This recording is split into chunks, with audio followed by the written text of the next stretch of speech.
Hello everyone, welcome back to my channel. Today we are going to look at something very often that we find when we are handling Microsoft Excel, and that are the Excel errors.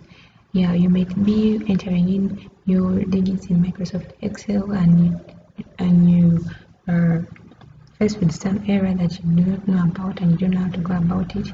We're going to handle the most common errors that are in Excel. So let's dive in.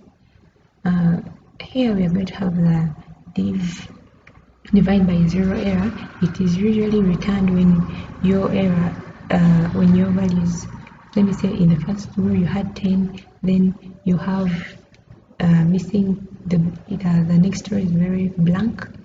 Here you have when you enter in the divide by zero, when you enter the division of these two rows, it will return for you the divide by zero error.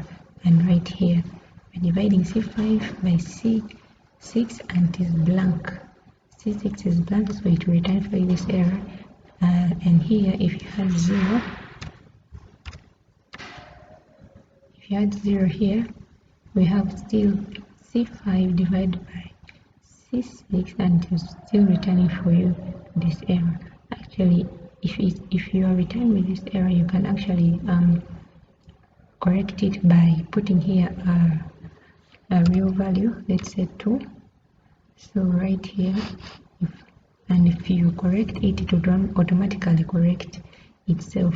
Initially we had this when the row had 0, then we had this when it was blank. So when you immediately realize that the error that has been returned to you is because you had a missing value in that row, you could actually know very fast and correct it. So there we have our error corrected. So the next one is the name error. The name error is usually returned when you enter in a wrong function. Let me say, for example, here I wanted to get the average, but I misspelled the word average. I put a J right here. So when I finish entering in my function and click, you will be returned with this name error. So immediately just go and check your function and see whether you've spelled it right. And if you're right, welcome there, and remove that J and enter. It will actually now just give you the exact value. So that's how you can correct it. That is if you know what the error is meaning. So similarly here, I was getting the sum of these fruits, and as I wanted to get to the total, I miswrote the function. It's not supposed to be like this. Here supposed to be some columns. So when I do that and I enter after correcting it, it will give me we're having when I do that moment. So once I correct my formula, let's say this is our cells are I8 to K8 right there. When I enter, I'll get my correct value. So that is how I correct that error.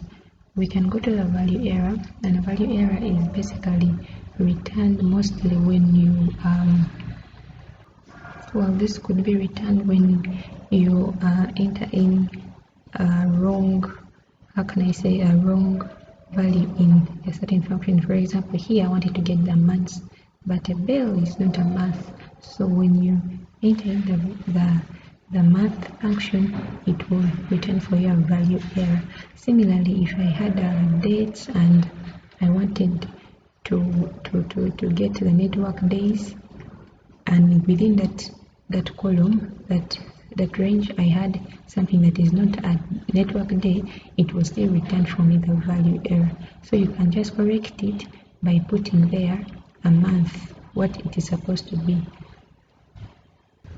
So next is the hashtag error. This normally happens like when your value is too long. It is too long, so when you enter it, it gives provide this hashtag error. So what you do is basically you just have to double click that column until enlarge and the hashtag error will go away. So these are the main the most common errors that beginners face when they are actually using Microsoft Excel. There are more errors, but for now we'll begin with these ones. I'll make another video to elaborate more on the other errors. Thank you, and I wish your Excel can be now more understood since you know what the errors mean and how to correct them. Have a nice day, and don't forget to subscribe to my channel.